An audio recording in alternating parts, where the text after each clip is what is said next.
C'est fou, c'est fou. Vous vivez dans un monde parallèle, vous êtes totalement hors sol.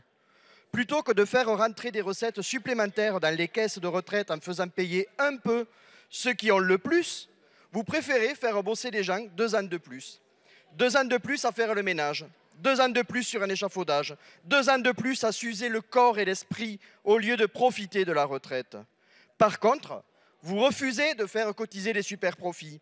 Par exemple, Total fait 16 milliards d'euros de bénéfices, j'ai même du mal à le dire tellement c'est gros, en 2022. Du jamais vu. Là, il y a un pognon de dingue à récupérer. C'est parce que vous êtes 19 millionnaires dans votre gouvernement que vous continuez à protéger vos amis les ultra-riches? La valeur du travail, c'est nous. Vous êtes les fossoyeurs du monde du travail en préparant votre pantouflage dans les entreprises du privé. Monsieur le ministre Dussopt, j'ai toujours pas compris. On va devoir travailler combien d'années si on commence à travailler une année paire ou impaire? 43. Et calmez-vous, on n'est pas, pas à la fête, là, on se calme. Et les zadistes, s'il vous plaît, les zadistes. 43 ou 44 ans, monsieur le ministre? Combien de retraités toucheront 1 200 euros? Combien en auront plus? Combien en auront moins?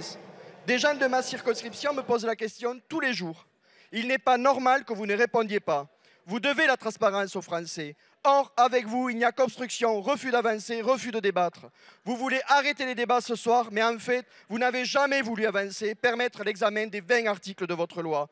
Vous nous empêchez de débattre jusqu'au bout sur les 2 ans de travail supplémentaires que vous imposez aux Français.